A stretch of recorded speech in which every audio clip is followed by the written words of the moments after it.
Kenalkan, saya seorang manipulator. Demikian juga Anda, kita semua manipulator. Dari bayi ketika kita tidak bisa apa-apa, tiba-tiba kita menangis menarik perhatian orang tua kita. Kemudian ketika kita jadi anak-anak, kita tambahkan tangisan itu dengan batuk-batuk seakan-akan kita sekarat ingin mati. Sehingga orang tua kita pun memenuhi apa keinginan kita. Saat kita remaja, kita memanipulasi lawan jenis kita dengan kepandaian kita berkata-kata maupun penampilan kita yang mentereng, terkesan mewah di luar, padahal kenyataannya tidak. Kemudian saat dewasa, ketika kita sudah bekerja, kita menjadi salesman, menawarkan produk-produk, memanipulasinya, memaksa orang untuk membelinya. Demikianlah kita yang suka memanipulasi orang lain. Apa itu manipulasi? Manipulasi adalah apapun yang kita lakukan kepada orang lain untuk mendapatkan keuntungan. Kenapa kita jadi manipulator? Karena kita diciptakan Tuhan dan mewarisi sifat Tuhan. Tuhan yang Maha Kuasa, kita pun ingin berkuasa, ingin lebih dari yang lain, ingin lebih pintar, lebih kaya, lebih bahagia dari orang lain.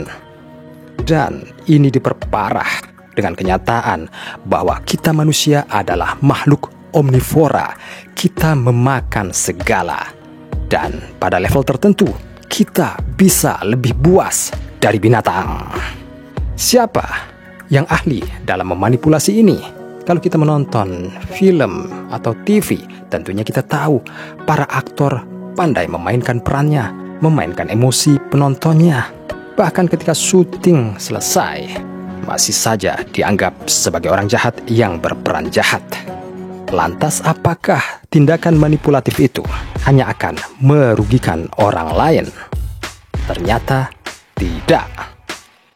Ketika kita memiliki pikiran positif dan kemudian kita ingin berlaku manipulatif, bisa jadi kita tidak hanya menguntungkan diri kita sendiri, tapi juga ikut menguntungkan orang lain.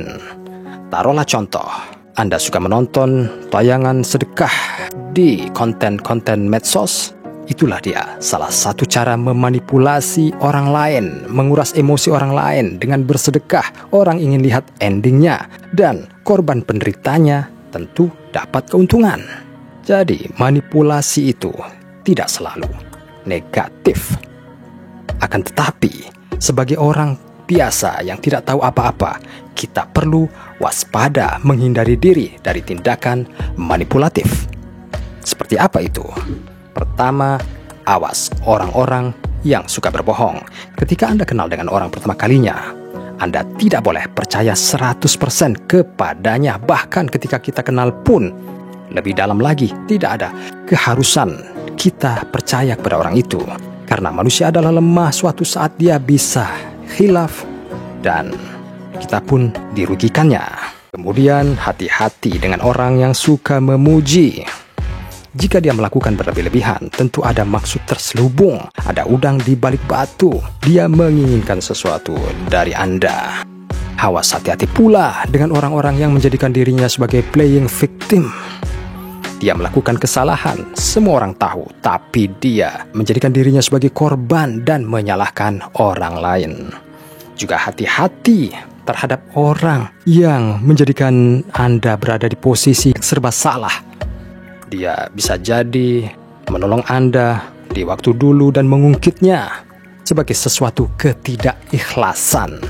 Kemudian, jika Anda berhadapan dengan orang yang menganggap Anda tidak lebih pintar daripadanya dan Anda memang tidak tahu informasi yang sebenarnya, jangan percaya juga.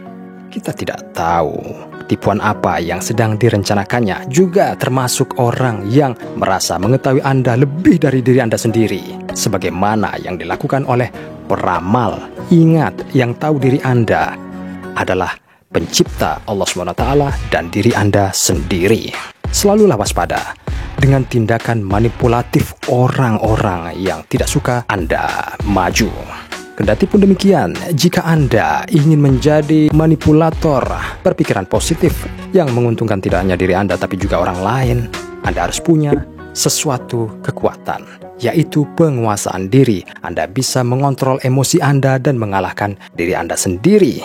Karena sebagaimana yang kita tahu, kita adalah manusia yang khilaf, tempat salah dan lupa. Semoga informasi ini bisa membantu Anda. Sukses selalu, hati-hatilah dan waspada dalam hidup ya.